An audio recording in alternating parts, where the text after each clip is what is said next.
Yung Motaro CVT set natin, classmate, na testing ko sa Aerox natin. Yes, classmate, dahil meron binigay si boss na sample na Motaro CVT set at sakto dahil pupunta tayo ng Mountain Province ay tinesting natin. Much better kasi kung maglo-long ride ka ay nasa kondisyon yung motorsiklo mo at the same time ay may power ka. Yes, classmate, kailangan kasi may power ang motorsiklo mo kapag kayo ay nasa bakbakan na. Hindi kasi mawawala sa isang ride na kung saan ay may ikakat kayong isang object o may ikakat kayong isang subject kapag kayo ay naglo-long ride. Parte kasi ng biyahe na kung saan ay may mas bagal na sa harapan mo, kailangan mo tumakat. Buti na lang, naka-Motaro CVT set tayo na handang tumagal ng halos 10 oras na hindi lumalata yung takbo. Isa sa mga problema ng mga CVT set na naglipa na ngayon ay yung tinatawag na lata na takbo.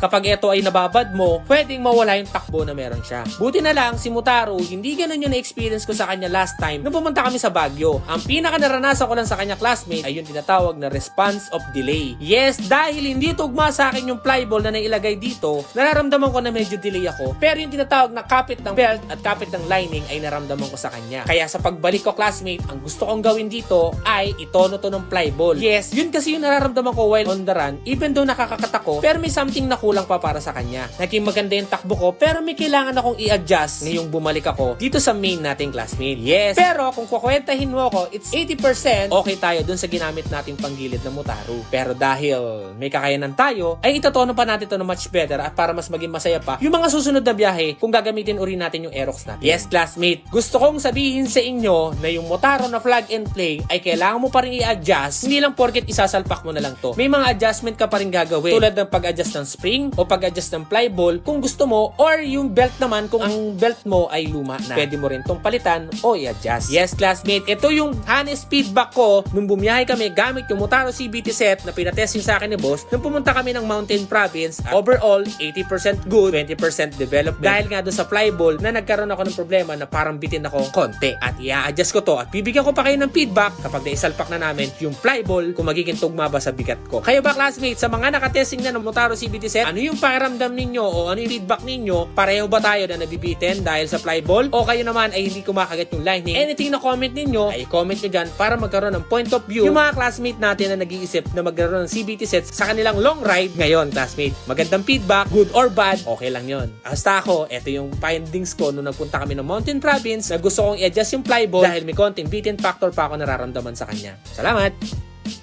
Malakas na busina? Baka G-Star horn na yan.